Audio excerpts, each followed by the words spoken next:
Hello, everyone, and thank you for joining us for Vermont Film Essentials. My name is David Metzger. And I'm Lincoln L. Hayes. This week we are discussing To Kill a Mockingbird, starring the great Gregory Peck, adapted from the novel by Harper Lee. Thank you for picking this movie, first of all. I adore this film. This is one of the few that we've done so far that I've actually seen a couple of times and actually have watched recently. We just watched this over winter at some point. There were a bunch of great movies on Netflix, and we're like, let's watch To Kill a Mockingbird because it's so wonderful. When was the first time you saw it? So in high school, it was my favorite book. They gave it to us to read. They gave us, so I had my copy all throughout high school, and I was a pack rat throughout high school, and I always kept everything. So that when I was in college, I wanted some of my books from high school, so I went back, and I could not find I don't know what happened to it, and since I've refused to buy any copy unless I'm going to get like the first edition or something that's probably like $500. Purist. But I loved the book. Read it in high school, loved it. Did not see the movie until coming to college, just because it just wasn't around. And I also had that kind of like that weird thing of like, kind of like going to be better. Well, that and just like with like Catcher in the Rye, it's like how are you gonna, how are you gonna capture what's in my head? And then when I finally watched it, it's just you're like, oh, there it is. It does, Nailed and it. It's kind of amazing that it does, and that's why, I think it does. It lasts and it survives. Even people who think that maybe some of like it doesn't attack the politics of it as harshly as it does, or in some respects as hard as the book does. Right. But even still, I mean, I just can't. And for me, it's really about it captures what it's like to be a child so well. Yeah. And not even like, I didn't grow up in the South. I didn't grow up in any of what. But you grew up once. Yeah, and like just that feeling of like there's that neighbor's house that you're not supposed to go near, and you make it a point to do it, and you turn it into some fun, crazy game, and everything is a horror movie, and it's all gothic, and it's all shadows, and just that feeling. And there's moments where I can't help. I said last week that it's just the opening 3 notes of the music, and I'm gone. But there's just particular moments of this film that it just hit me. Yeah, this is probably the first and maybe only film that we'll watch that I've cried watching. I think the first time I saw this was actually in middle school. I feel like, if not all of it, definitely parts of it. And I know that I've seen the Gregory Peck scene over and over and over again. My wife loves this movie. Her mother adores this movie as well, and the book. Rachel wants to name our daughter Scout, like we talked about last week, I think.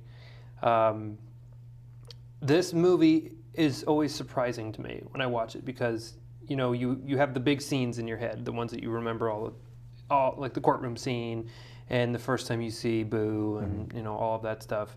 But at least I forget about some of the other smaller scenes, like when he goes to the Robinson house and Ewell shows up and he's drunk and he's belligerent and how scary that is. And then the other moments of just fear when the men come to the jail and Atticus is there by himself with just the lamp and the book and just these great moments that stick with you that somehow I still forget, so each time I see them, they're surprising and new.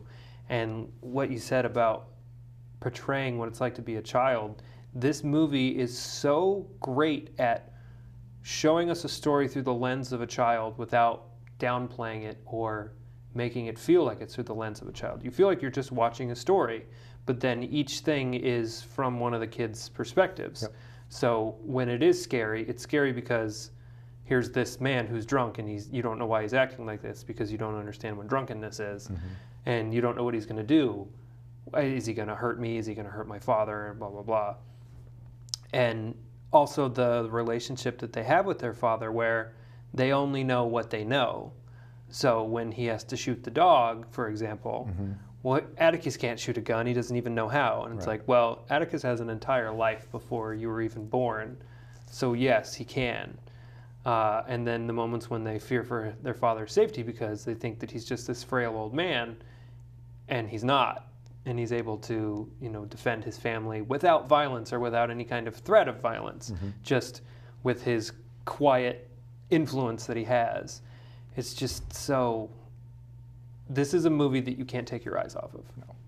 And there's two things to what you said, why pick this film in a month of films where we're focusing on female-centric films? And it is easy to forget that this is told through Scout's point of view, and this is Scout's story. And, that little actress does such an amazing job throughout this whole movie in portraying Scout. And most of the moments that you're talking about is Scout having her eyes open not only to the ways of the world and how ugly the world can be, but also to how great a man her father is, and in what ways is he a great man. The scene with the shooting of the dog is such a great moment, just because of, that's the one moment where it's like it's Jem's moment to say, my father, he can't even play football anymore. So he's not playing football with me, so he's not going to be able to shoot this dog. And the moment when he does, and his shock and his just like reverence of, yes, sir. Yeah, and he just says Atticus, and he says yes, and he just nothing. You did it. Did you know your daddy can shoot? No, and I mean that's something that I don't think is as timeless as the rest of the story, because you don't see a lot of rabid dogs anymore. That's not a common thing. And I remember the first time I saw that, I didn't understand that either. Maybe I watched it with my parents. I don't remember. I definitely remember asking about that and someone being like, oh, the dog has rabies, and explaining the whole situation. I was like, well, why can't they just get it medicine or whatever? And they're like, it doesn't work. That's what you had to do. And as a child of that era, that's something that you would have to learn as well. And I'm sure they knew it. So they're like, well, this is the only recourse, so Atticus has to shoot it. That scene is hard to watch, though. Yeah, just for the dog. They're shooting a dog. My friend had a moment who has a son, and they went to a restaurant and they had a arcade game, and the father and the son were playing each other, and the father got like some high score. And the son was just like baffled that wow, got that high score. Games? And I told him that's your Atticus Finch moment. That's your shooting of the dog. One of the things, because the Harper Lee novel is such a staple and such a classic, almost as soon as it came out and was published, it was like, okay, this is important and this belongs in the hands of every child in school. And I didn't read it. No? I might have read some of it, but I've never read the book. I keep finding out that I just had this very weird education. Like, I didn't read Catcher in the Rye. Right. I read it when I was in my 20s, and I was like, this doesn't mean anything to me because I'm not, a teenager. I don't remember reading this. And maybe I did, but I was one of those annoying students that was like, oh, same way where I am with cinema, where I'm like, why do I want to read this old book? Ugh! Go back in time and be great, like, Lincoln. Read some literature, you dunce. But it's such the same with me, and why I kind of stayed away from the movie for so long is that it felt it was my novel, and I don't want to see what someone's interpretation of it is. And Horton Foote, who wrote the screenplay and adapted it, I mean, it's hands down like one of the top 5 examples of a great adaptation from a literary source into a screenplay. And the way that he does that, my favorite example is, because the novel is that it's full of so many vivid, great moments in terms of an adult remembering a childhood memory. That it's hard with the novel, because it's so rich like that there is a story throughout. And Horton Foote does such a great job of kind of laying that track and structuring it in such a way that it is a screenplay, it is a screen story. Yeah. But one of my favorite moments is there's the great moment where Jem and Scout are in bed, and she's asking questions about her mom, and then it breaks outside and does that pan over to reveal Atticus on the porch. And it's just a lovely shot and a lovely moment, because you know that he can hear them and he's reflecting upon it. And you get a moment like that, and then boom, the next thing we know, his boss is coming over and telling him about this case and that you've got to take it. Right. And that's such a filmic device married so perfectly with a novel. Because that could have been a new scene. That could have been a cut. Right. We could transition to him being in a different part of the house or whatever. And obviously she can't remember that because she doesn't know that that's happening. Right. But she probably does overhear the conversation because he can overhear the conversation. So put those two together, and he's sitting there listening to his children talk about their mother, who they didn't get to know. Right. And obviously that's got to be the worst thing in the world. And I'd never wish that upon anybody, obviously. The Horton Foote is, I know him more as a playwright than as a screenwriter. So to see that he had done the screenplay, I was like, oh, all right, well, there you go. This is going to be a solid adaptation. And he himself had trepidations about it. He's like, I don't know if I can do this. I don't know if I can do this justice. I really enjoyed reading about Harper Lee being on set and being involved in the production. She'd never been to Hollywood.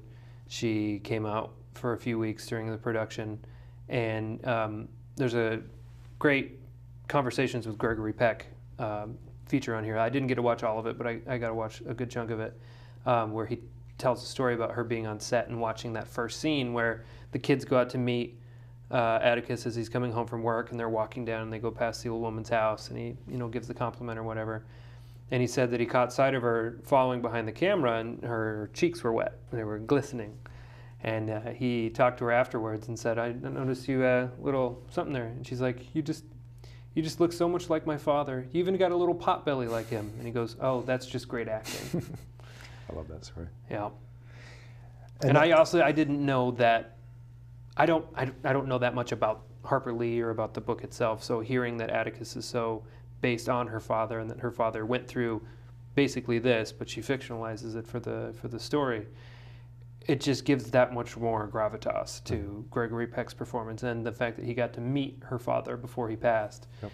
And just, this is his best role, and it's his favorite role, and he won an Oscar for it, and he should, because his performance in this film is unmatched. He is so great in every scene. He's got moments of humanity, he's got moments of fear, of anger, and just his amazing closing argument, a 9-minute take that he nailed on the first try. You don't do that. That's not a thing that happens. But it does if you're Gregory Peck, I guess. Right. And it's, again, just like Horton Foote with the screenplay, it's like, how do you make a performance out of a character that is that ingrained into the consciousness of every reader? And somehow he is Atticus Finch. Yeah. And there's no way to separate that. Right. And even like if you're about to read the novel for the first time, or if you're reading it again, I doubt you're able to not hear his voice. Right. Yeah. I think that Harper Lee gave him her father's pocket watch. Yeah. It's not the prop they use in the film, but he did have it on him when he accepted his Oscar. Which I also got to watch that because it's on there as well. His Oscar speech is so short. He's just like, I thank you so much, all these people. Thank you, Harper Lee. Good night. I was like, wow, okay. So dignified. So dignified and succinct. He also didn't think he was going to win that year, so he was genuinely surprised when he did. I forget, because he was up against, because everyone thought it was going to be Peter O'Toole for Lawrence of Arabia. But that's that opening scene, though, when he's walking in. First of all, just a side note about the remarkable production design of this film. Academy Award-winning art direction. I mean, you think they found the perfect street. Yeah. And that it's got to be 100%. That was, you went to the South, like, you wow, found the you town. found a town, cool. And oh my God, it was the Universal backlot, and it's like, what? There's really only one or two scenes where I was like, okay, that's a backlot, and it's when they're in the woods, because you can't really replicate the woods very well, because you have a couple trees and then darkness, and it's like, well. And you can clearly see the background behind. That's a curtain. Yeah. It's like, oh, there's what's behind us. That's the curtain, guys. But yeah, that street looks like a town, and the courthouse, and the everything is just spot on perfect. And they wanted to shoot it in the original town, but obviously it had been modernized in 30 years, so they couldn't really do it. So they did build it on the backlot. But something that I did think was really cool, part of the reason that the art direction was such a high budget was because there was a big section of the area that was, the houses were all going to be torn down to make way for the freeway. So the production actually bought those houses and brought them in for the backlot for the set design. And it just lends so much authenticity to it that what I was reading on IMDb was like, no wonder they won the Academy Award for art direction. Right. And there's not much by way of knowing, except through the recollections of the stars and everything, about knowing what the set was like and how Robert Mulligan was as a director, Pakula was as a producer. But I always like to think, like, there's that story of Peter Jackson when he did Lord of the Rings, where he was, he addressed the crew and he's like, we are lucky enough to be shooting in the actual locations of where this actually took place, because he so wanted to treat it as a historical epic and not as a work of fantasy.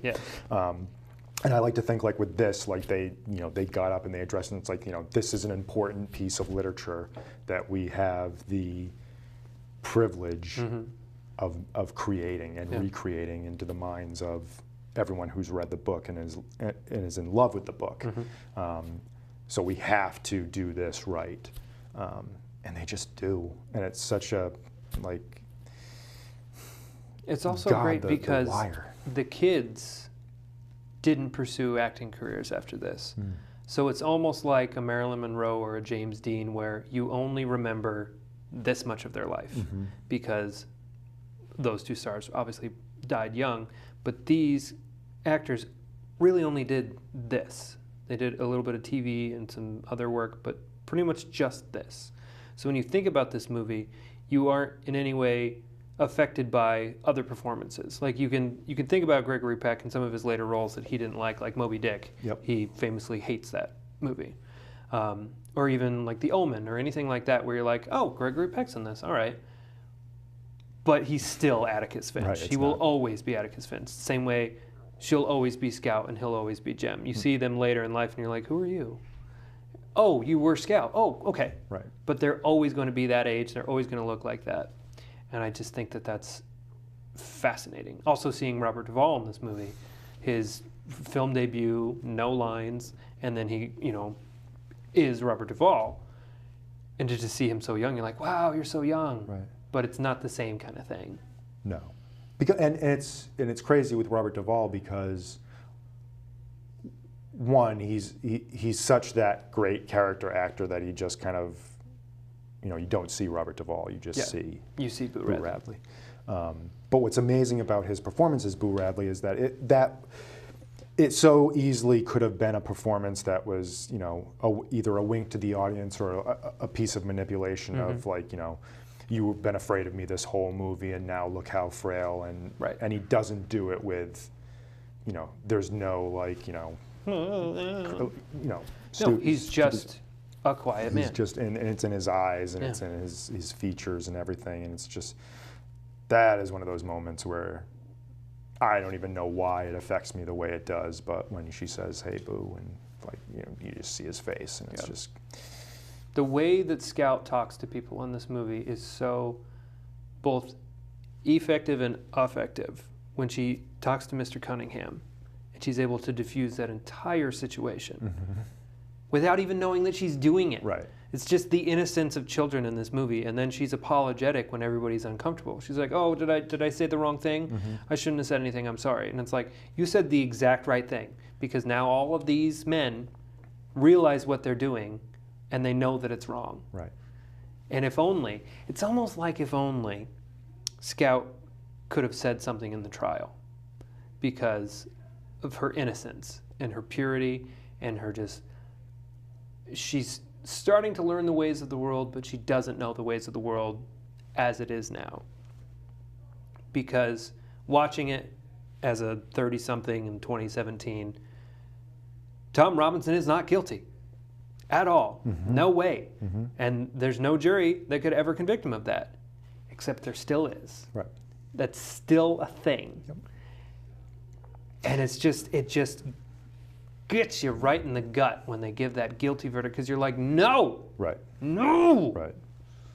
And there's like, so two scenes. So the scene at the jail mm-hmm. when they come, and you're right, you know, she does, unbeknownst to her, just completely diffuse the situation, and in that scene, she protects her father, yeah, and doesn't even know it.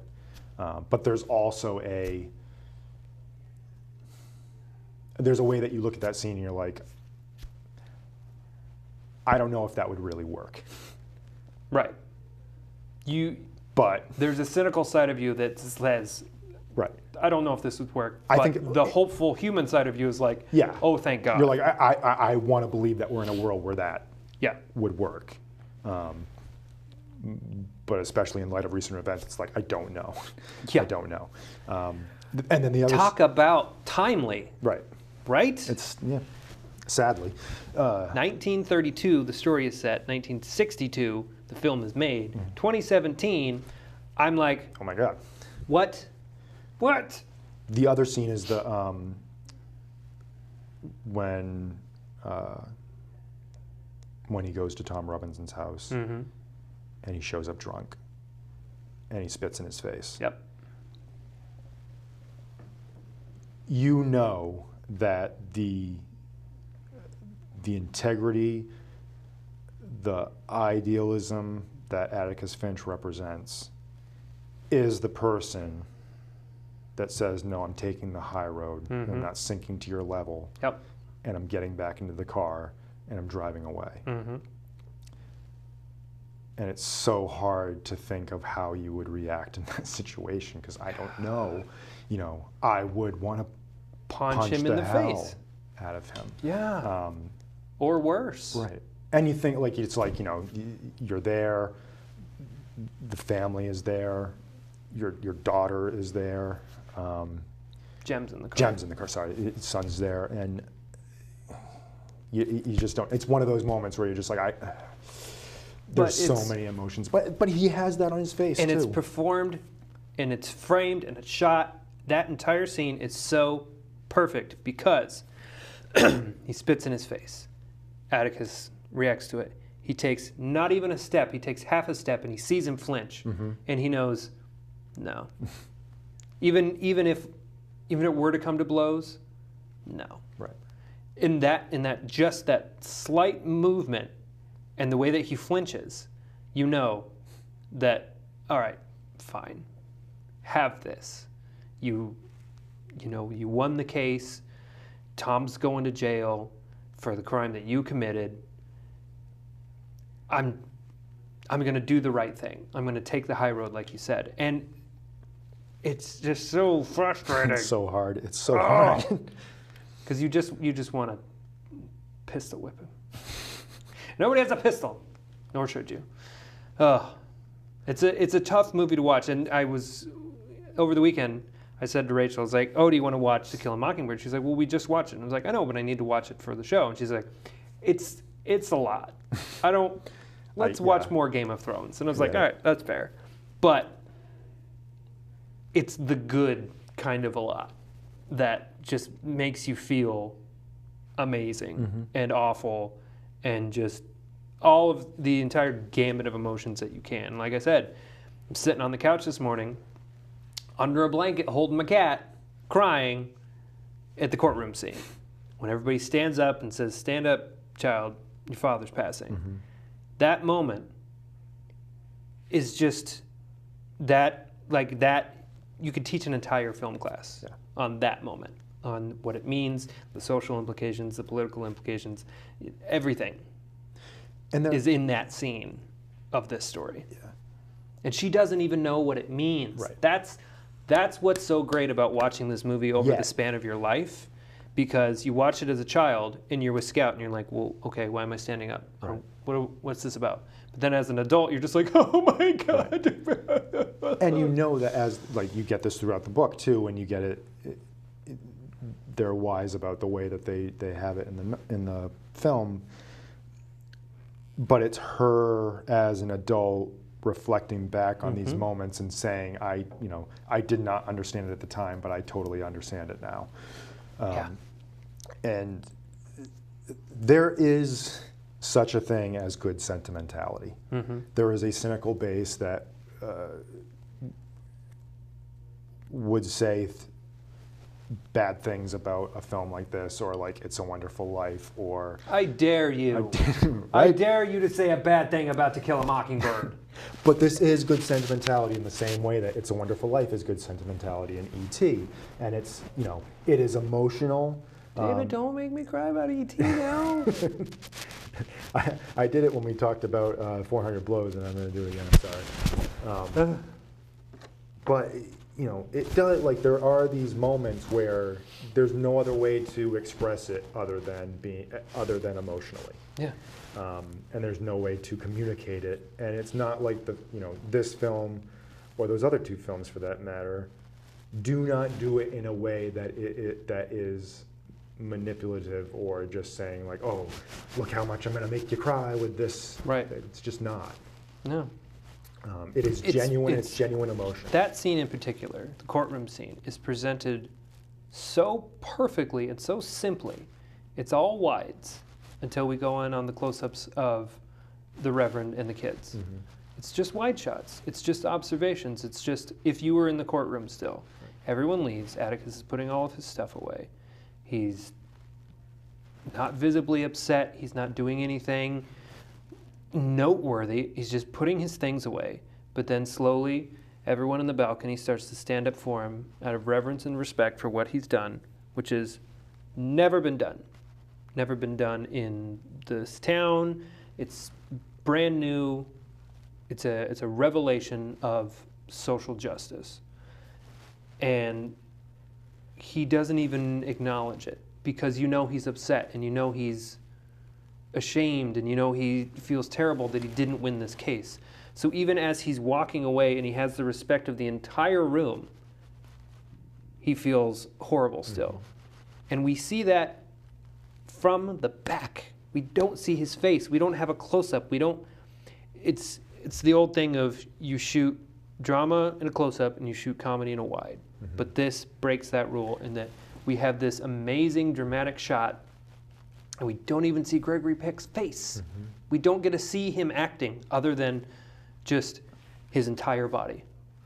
And a moment like that, you think, because that's you're right, it's such a subtle moment, and you think, like, did they get coverage of his face coming from that angle? Sure.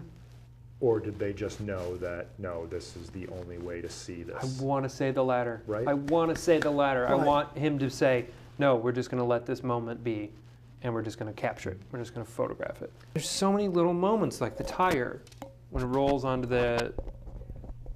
Boo's house, or onto the porch almost. The old lady in the chair. And just it takes me back to being a kid and growing up in a small town. And having all of the things, like you said, of like, that's the scary house. Don't go near the scary house. And I had those in my town. Yep. And instead of running around and doing all that stuff, I was riding my bike around and doing all that stuff because different time and all that. The tire. In the tire. I read a story about that. In the kitchen scene, the actress who plays Scout was having trouble with her lines. And actually, her and Jem didn't get along very well on set. And she would mockingly say his lines back to him. And he was getting pissed off about it and was causing delays. And he, I guess, admitted to a member of the crew that he intentionally pushed the tire like towards an equipment truck in one of the takes because he was mad at her. He's like, instead of going this way, I'm going to push that way. And then she like ran into something and was like, oh, you okay? And he's like, I did that. That was crazy kids. my bad. The scene where the little Cunningham, the kid. Walter. With the syrup. Yeah. Mm-hmm. And just and that is one of those moments where Scout just completely like out of turn, like just not knowing any better, says what is on her mind, and it's like, what in the Sam hell are you doing? Yeah. And Calpurnia, the lovely Calpurnia, comes in, and just the lashing that she gives her. I love her relationship to the family. Yeah. This movie is so wonderful because here is a not that affluent white family in the South, and they have an African-American housekeeper. But she's more than that. She's a surrogate mother to these children. Yep. Atticus has given her that role. He's given her that respect and that equality that no one else in the town has. So much so that when he represents Tom Robinson, it's like, well, yes, he's a person. I'm a person. This is my job. Also, looking at the evidence, I know that he didn't do it. But that scene in particular is so great because he allows her to discipline Scout. He knows that that's the right thing, and he knows that she's going to tell her the right thing. And that's just such a beautiful parenting moment of trust. Harper Lee, you wrote a good book. It's easy when you have a great source material. Right? And then how many other books did she write? That's the other thing that's insane. Right. I'm going to write one book in my life. One and done. Until I'm like 90-something, and then I'm going to publish a sequel. Yeah, we won't talk about that. Yeah, let's not talk about that. Because again, it's like the young actors. I have Scout in my mind. I have Atticus in my mind. Don't publish a book that makes him look bad. And she didn't even publish it. She probably didn't even want it published. She probably wrote it and was like, I don't want this. Right. And then someone else was like, I can make money off Grandma. Punks.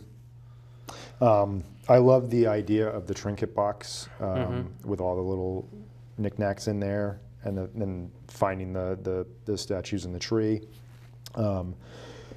I need to talk, we got to take at least 10 minutes to talk about the music in this film. Please.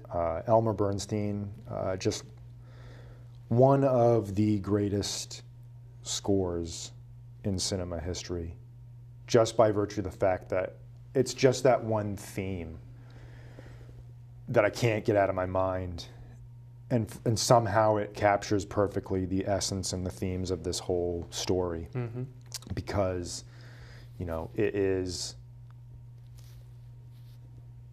it's sentimental without being overly sentimental. It's emotional. There's an ache to it, the way that you would reflect upon a memory. It's just post-suppression. It's everything. It's hopeful and sad. It's triumphant and defeated. It's this perfect dichotomy of everything, and it works in every situation. It works in the more comedic scenes and the happier scenes. It works in the sad scenes and the dour scenes, and I don't know how it didn't win an Oscar, because the score is hauntingly beautiful.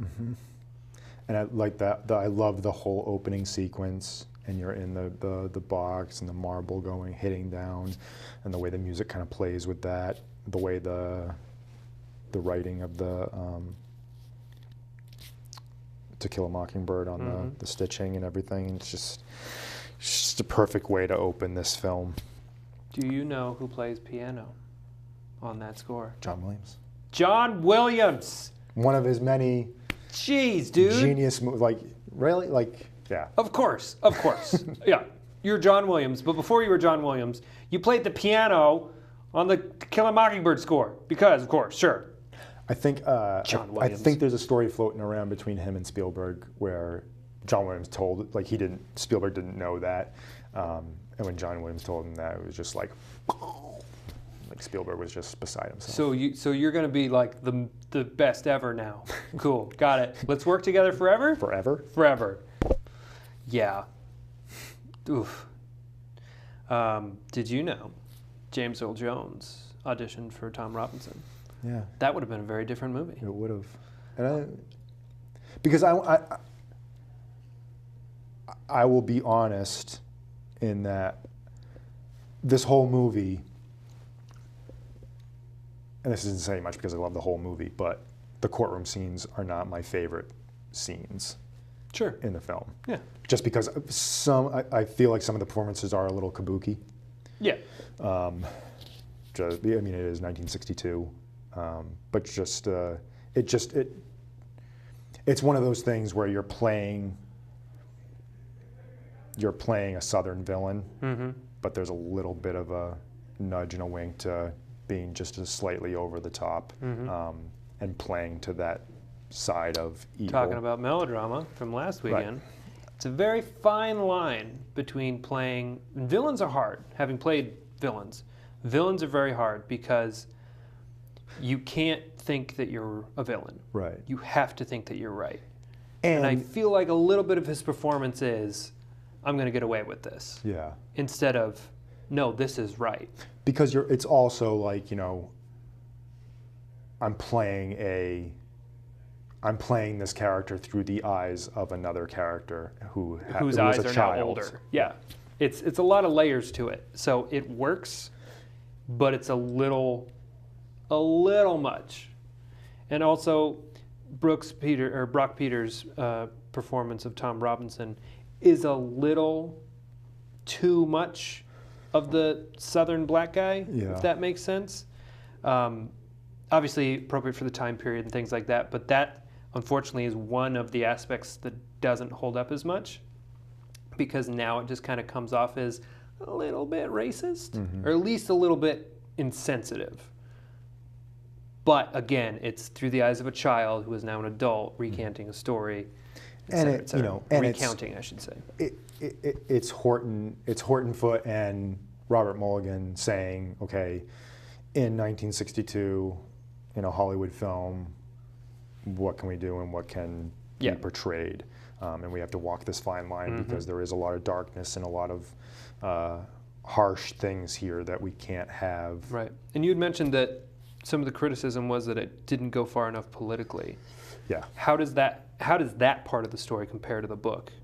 Is it more so an obvious, like, a reprimand of society and white culture, or is it you're just able not as much? She paints it more. It's a little bit like, strangely, my other favorite book is Grapes of Wrath, which is also a fabulous film by John Ford.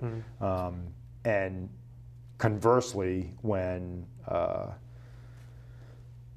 John Steinbeck saw the movie version, he's like, well, like, just seeing it is worse than what I wrote. Yeah. And with this, it's like, they got to scale it back a little bit, and it's they play to the childhood nostalgia, childhood sentimentality more in the film than the book does. The book is more, I think she just paints it a little bit harshly. You can see it more, you can smell it more, of how terrible it is to be in the South at this time, and how much it hurts to have your eyes open to it as a child. Yeah. And I think you get a sense of it, but there's a little bit of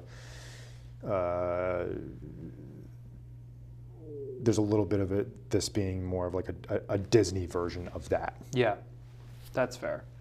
Because like I said, watching it as a child myself, the racial implications weren't as clear. It always just kind of seemed like, well, he's blaming that guy. Mm-hmm. And then later you learn about the racial implications of it, and you're like, does no one see this? Right. No one. None of you? None of you? Okay. Wow. That's screwed up, guys. You all suck. You're the worst. And to take it a little bit further politically, Tom's fate plays a little differently for me now as well, because it unfolds that after the trial, when he's being taken to the jail, he makes a run for it, and he's shot and he's killed. And the way that it's told to Atticus, at least, and the way that Atticus then tells the neighbor and his children, is that he ran for it, the sheriff deputy tried to shoot to wound, and his aim was off, and he killed him. And then, in light of everything that's going on in our world right now, you're like, no, it wasn't. No, that's not what happened. But he's telling it to the child. It's how the child is remembering it. But sitting there watching it now, I'm just like, nothing has changed. Yeah. And that's harsh. That's hard. That's hard to get from a movie where a few scenes earlier, a little girl was rolling down the street in a tire. Right. Or the neighbor kid's name is Dell, and he's based on Truman Capote, and he's adorable and weird. And then that scene happens, and you're just like, ooh. And I think that's any criticism that is given to this film, just because of, in the book, that juxtaposition of childhood innocence matched with the harsh realities. Again, it's you believe it more in the book because you're envisioning it. Right. You're reading it and you're hearing the child and you go, oh, honey, your innocence. Right. Whereas watching the movie, in a movie, it's harder when you're, Yeah. you've got the lights and you've got the scene when they sneak over to Boo Radley's house and they're playing with the fact that this is like a noir thriller and there's shadows and all that stuff, and it's it's all fun and games.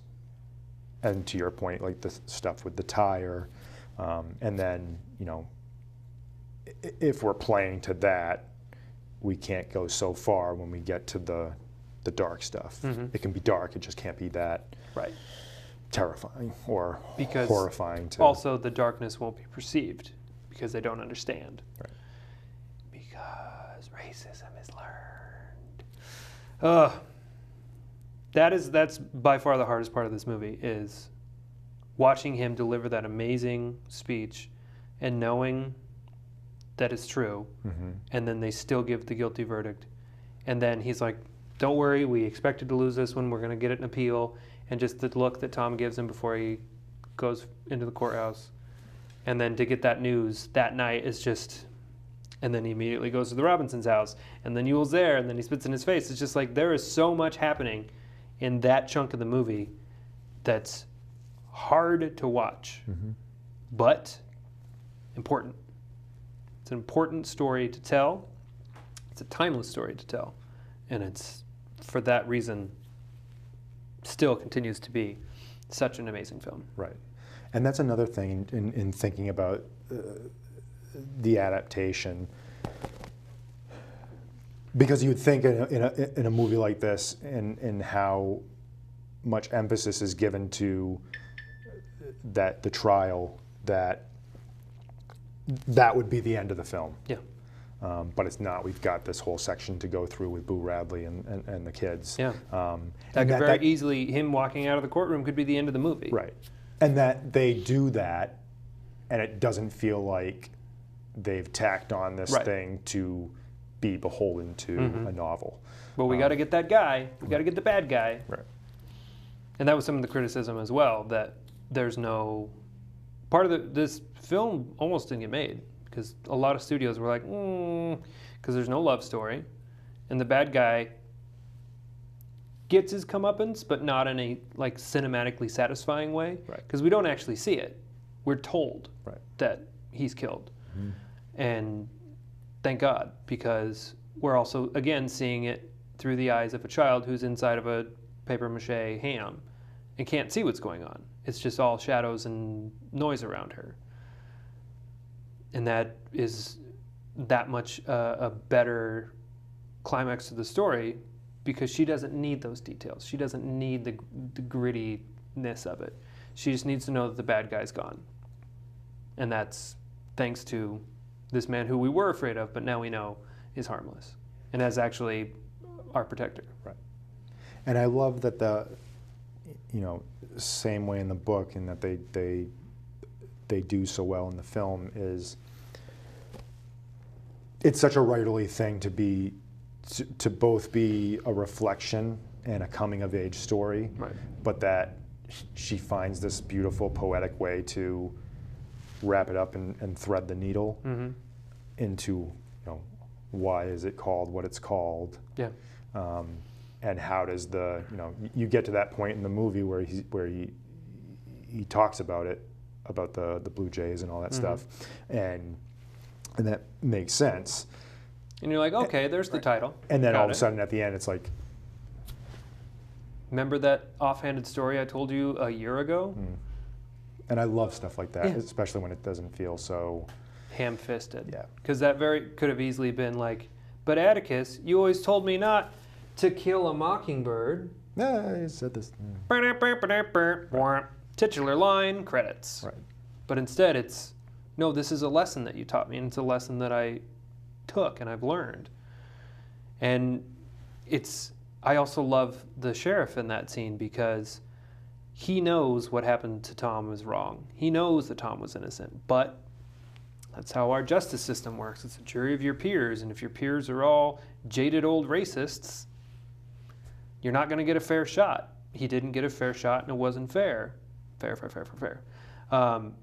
So then to have this be the punctuation mark on the story, for him, he's like, even as the man of the law, I'm good with how this played out.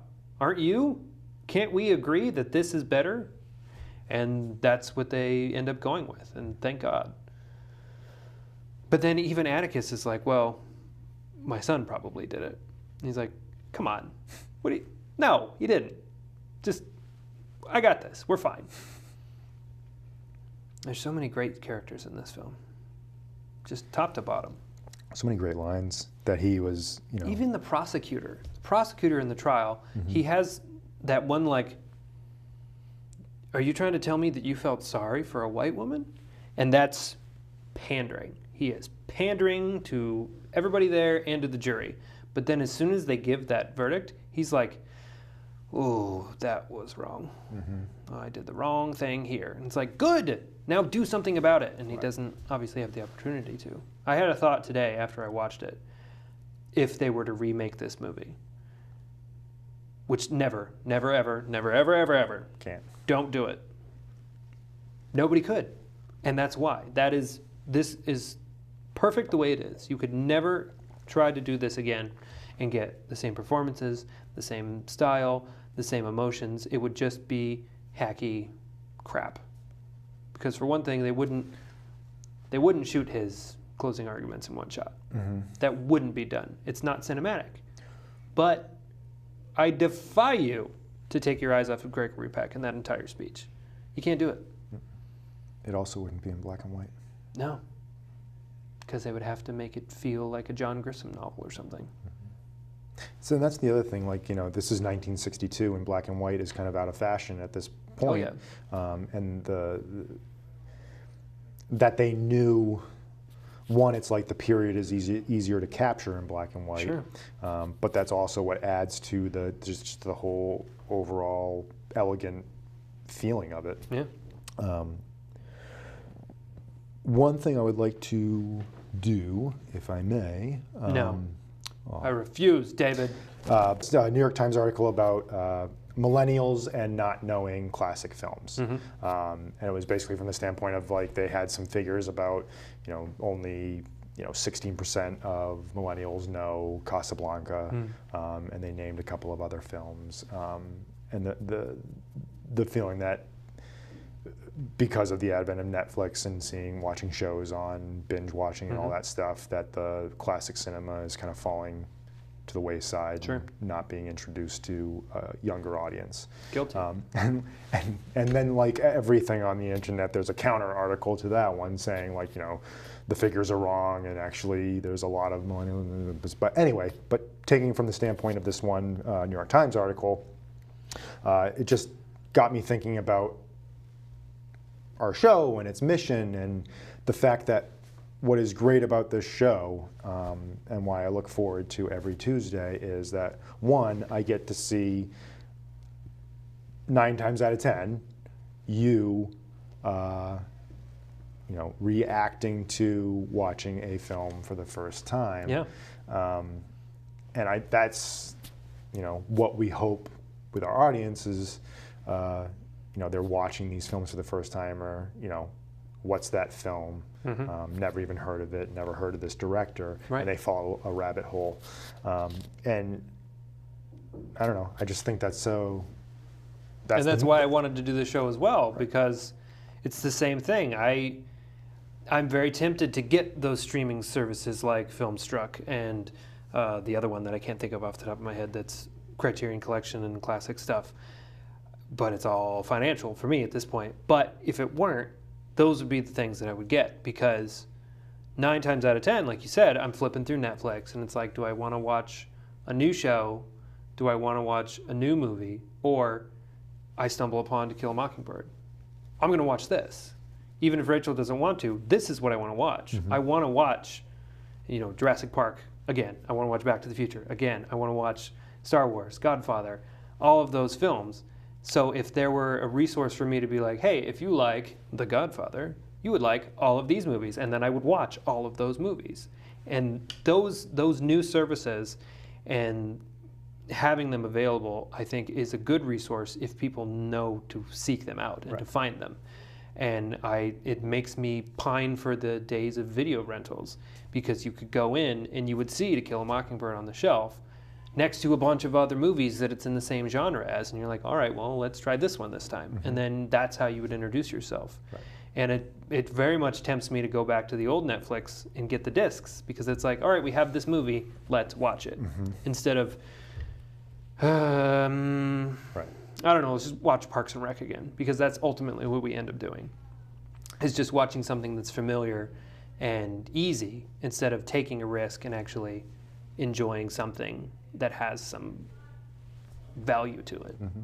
And you never even, sometimes you don't know that's what's going to happen. Yeah. And all that heaven allows. Right.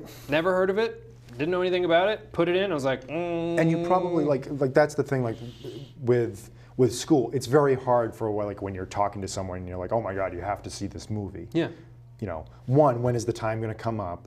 And when you're flipping through, it's like, do I really want to watch the movie that this person is making me watch, or do I want to watch something that I want to watch? And that's why I didn't read books. Right. Because it's like, read To Kill a Mockingbird. No, that's homework.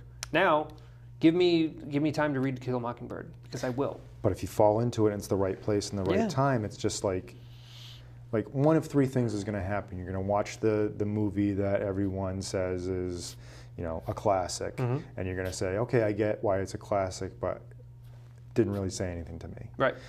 Or you watch it and you're like, wow, that really surprised me. And then the third, which is the best, is when you watch it and you're like, oh my God, like how did I not know that this existed? Yeah. And look at all the things that they're doing that all these directors that I love right now are doing, and they're stealing from it. Yeah. And you just, it's such a, it's so influential. Mm-hmm. And it is magical. And that is why, if you're a millennial out there, you should watch these films, because you should watch our show first, which you're doing now, films. So congrats. Share it with other millennial friends, and then get them to watch these movies. I wish, this is an actual thing that I wish. I wish that it were easier to do public screenings of films with rights and all that other stuff. Mm-hmm. Because how much fun would it be to just be like, hey, on Tuesday we're going to screen To Kill a Mockingbird. Right. And then we do this after it. Yeah. But it's time and money and all that other stuff. I just wish that it were, with all of these services that we had, I wish it was just easier to get these kind of movies in front of people to see them. In time. Yeah.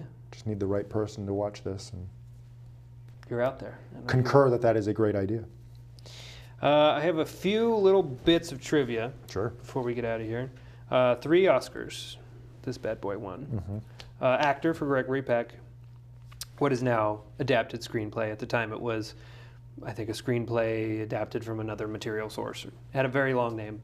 Horton Foote got that one, and then art direction, like we said. But it had 5 more Oscar nominations. Won 3 Golden Globes and was nominated for 2 more.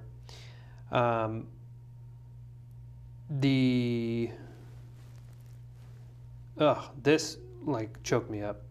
Brock Peters, who plays Tom Robinson, gave the eulogy at Gregory Peck's funeral. Mm-hmm.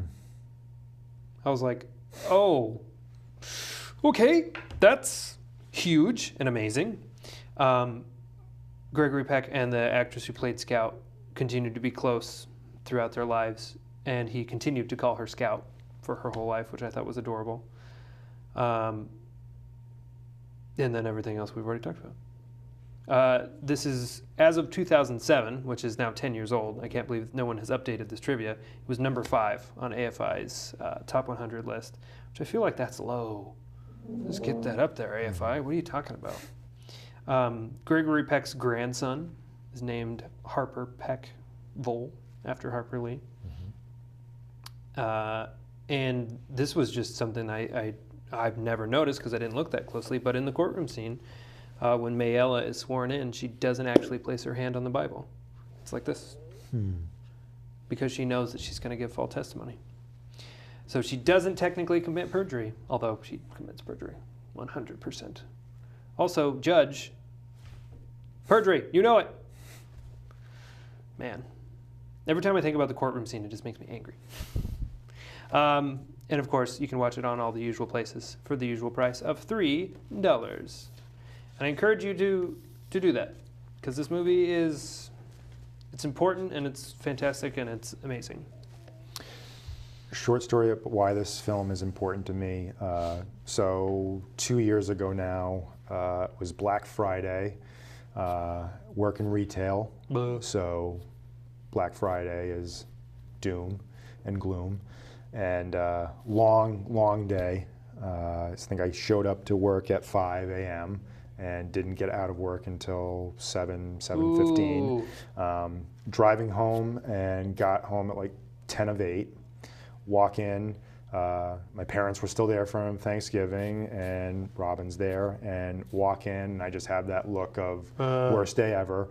And they're just like, "It's okay. We've got pizza. We've got whiskey."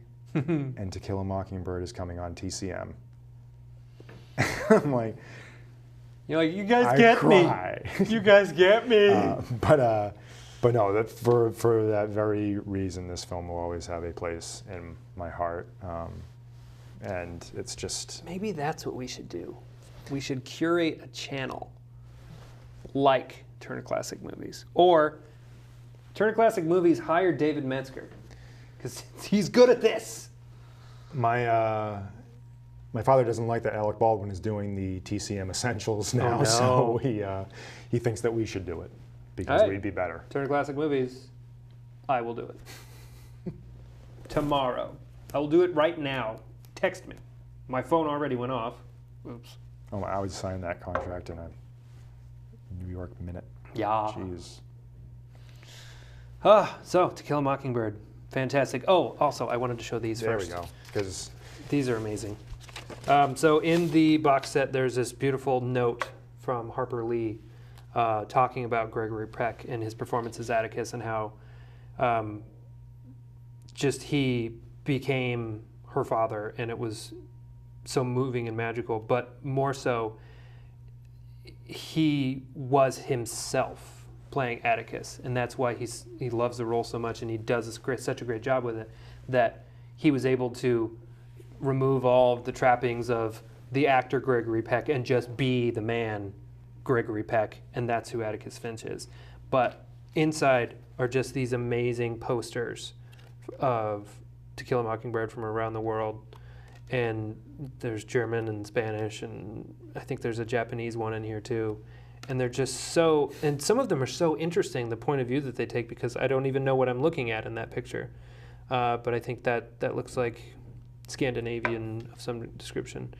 But there's one where he's holding the gun, where like, it's such an insignificant moment, but they're like, well, he's got a gun, so let's put it on the poster because that'll draw people in.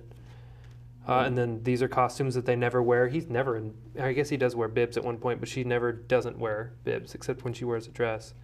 This one is gorgeous. They're so beautiful. And, oh, they say in the back of them, oh, neat. Australia, Germany, Italy, yeah. It's so cool. And like I said, it's a 2-disc box set, and it's just got some really cool stuff in it. So yeah, go get this and see it and do it and enjoy it and love it and everything else. What's next week? Next week is a little-known gem from Australia called Picnic at Hanging Rock, directed by Peter Weir, who most people know through Dead Poets Society, Witness, Master and Commander.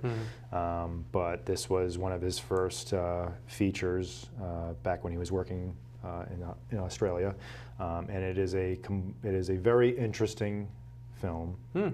I like when you say very interesting. It is a very interesting film, yes, which means it'll be a very interesting conversation about it. Yes. Specifically because it's going to be the first time that you see it. But you know, you'll definitely watch it and you'll see its influence today in certain directors that you'll be able to pick out like that.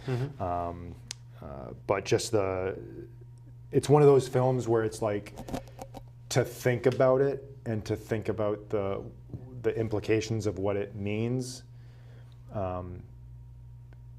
may be better than watching the film. It's one of those, but after yes. watching head scratchers. Yes. Got it. It's a film that you watch for the first time and you're like, I don't know. Like, what this, but afterwards you're just like, oh my God, So nice. We'll talk about all that. Looking and forward we'll fill in the blanks to that. of all the oohs and the ahs and stuff. Yes. But that is next week. Cool. All right. Well, be sure to follow us on Facebook, like us on Facebook, follow us on Instagram, all that fun stuff. And the radio antenna is up now, so we're actually broadcasting the shows on the radio, 99.3, in the Burlington area, Fridays at 4 o'clock, in addition to releasing the episodes on Facebook and on YouTube Wednesdays at 8, and on the channel Wednesdays at 8. So you can see us on TV, you can listen to us on the radio, and obviously take advantage of both online as well. So do that. And I've been Lincoln Elliott. And I am David Metzger. Thank you for joining us for Vermont Film.